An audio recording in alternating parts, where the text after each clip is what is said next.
The Chargers play the Jets this week, Monday Night Football. Correct. Not in L.A. They play here in New Jersey.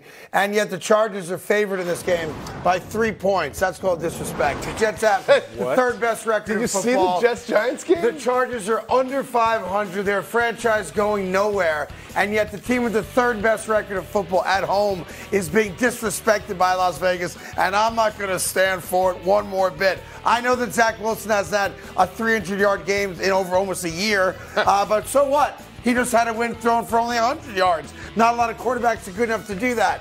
Which brings me to the head coach, Robert Saleh. Robert Saleh, my main man, spoke yesterday.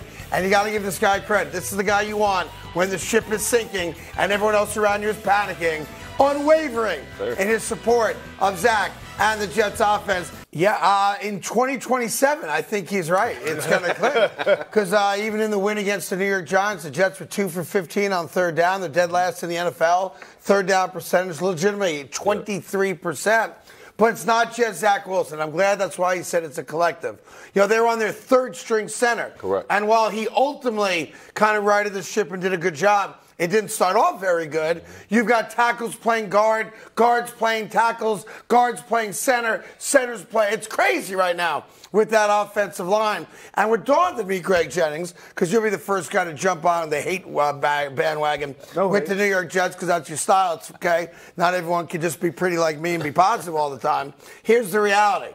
When the Buffalo Bills beat the New York Giants 14-9. A couple people threw some slings and arrows. How could you only beat them 14-9? Giants aren't very good. But then it ended. And it was like, the Bills got the win. That's all that matters. Well, the Jets did the same thing. Instead of 14-9, 13-10. Same exact outcome.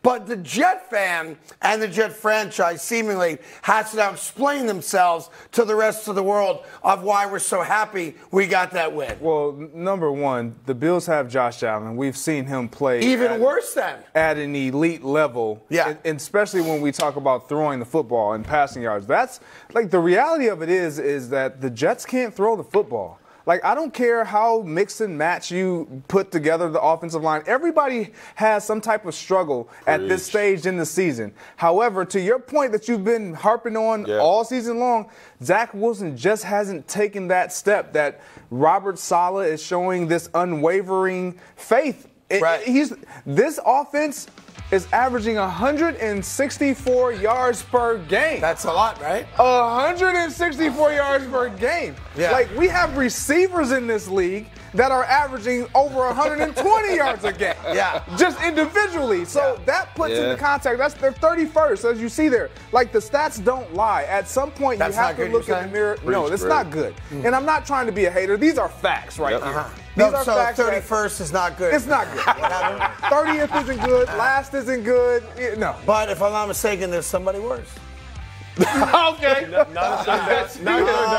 I'm pretty sure there's 32 teams in the NFL. So we're not dead last. And oh, by the way, what does it say about our offense and our coaching staff and our great defense that you could have the 31st ranked offense and be over 500 with a chance to not just win a division, maybe represent the conference in the Super Bowl on the table. Listen, I love Robert Saleh, and I got a lot of respect for him. I think he's doing a hell of a job. But the problem is we ask this question every time when it comes to each team individually. Are they thriving or surviving? The Jets are simply surviving. I disagree with that wholeheartedly. No way, because when you talk about what the Jets are doing right now on offense, they're not even competent right now. Like, hey, listen, yesterday I got my phone was lighting up. How can you hate Zach Wilson? What other answer? Willie, how dare you? Judas you, Brutus you. And I'm saying, like, bro, turn on the tape. Right? Like, you're talking about 2 for 15 all game on third down. They can't get in the red zone. Go back to the Eagles game. If the Eagles don't let Breece Hall score, it's a shutout.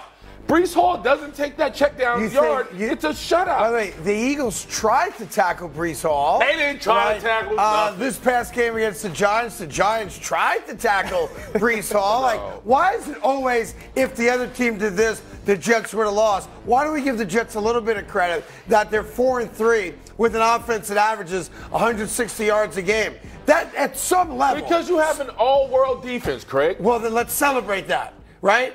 I can win a lot of games with an all-world defense. But you can't win you guys, that all sort of three, football. I'm over here by myself on Positive Island. You guys only want to find the negative. It's always about Zach sucks, Lazard doesn't get open, Yes. Randall Cobb should be retired. I thought he was. Garrett Wilson had a couple drops. Blah, blah, blah, blah, blah. And I look at it the other way.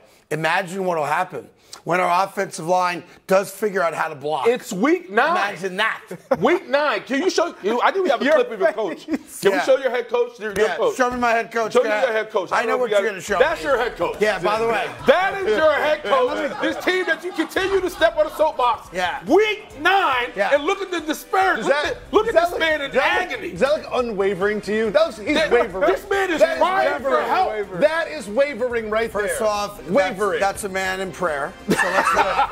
Good point. Let's not knock that. My fault. I should respect his religious beliefs. prayer. That's a man screaming in his pillow Yeah. every night. Yeah, and by the way, I've screamed in a few pillows myself. I did live in Buffalo. But separate story for another day, not this show for sure. I will say this, that little picture you like to show, people are going to now equate that to, Robert Saleh disgusted with Zach Wilson and the offense. When he did that, that was on the Clemens offsides on the punt. Yes. He was beside himself that no shirt wearing, muscle having, back carrying rascal went offsides on a 4th down punt. He wasn't like that with Zach Wilson. No, Zach Wilson actually played pretty good. He actually did that because of Zach Wilson, but he's trying to mask it and do it when the defense has something. Let me ask you a bad question. happen. When a game is on the line and you're embattled quarterback with 80,000 people screaming give his him name, credit for it. when he runs for 17 yards on a 3rd and long to get the first 3rd down conversion of the game, when he then makes the 2 passes on that final drive that gets the Jets in field goal position, when he has the wherewithal to get up to the line of scrimmage and spike the ball with 1 second left, something he didn't do at the end of the first half against the Denver Broncos, and we killed him for it. Why don't we give the kid a little bit of credit? Those are great plays. He My deserves point credit. is, why are you He made some great plays. At the end of the game, Zach Wilson made the plays at the end of the game and in overtime that he needed to make to win. But that doesn't mean that he deserves unwavering faith. Nothing about what that offense did during that football contest gives me unwavering faith in their ability to move the ball. Those two things can't exist together. And it's not just about what they didn't do in that game. It's what they haven't done all season. Yeah. And yes, to your point, those play. The one thing I will say about Zach, and I was the one over here supporting him, saying they don't need to bring in another quarterback. Yeah. If you recall, he hasn't folded in the way he hasn't, as poor as he's played throughout the course of games. Yep. When it counts, he seems to rise to the occasion. Big 3rd down passes against Denver. Look, they've won 3 consecutive games, and in the NFL, it's hard enough to win 1 game. And I'll do you one better. If Aaron Rodgers were the New York Jets quarterback, I believe the Jets would be 5-2 right now. Facts. Right? Facts. So they're a game away from where they'd be with an all-world Hall of Fame quarterback. 4-3 ain't bad. When they best, I think they would be 5-2 if Aaron Rodgers played in every game. So that's pretty good where I come from. I'll have you guys all converted by the end of the show. Hey there. Thank you so much for watching The Carton Show. You can subscribe right here to get all the latest bits and segments from the show. And by the way, while you're at it, we have a lot of great shows on FS1, so check them out too.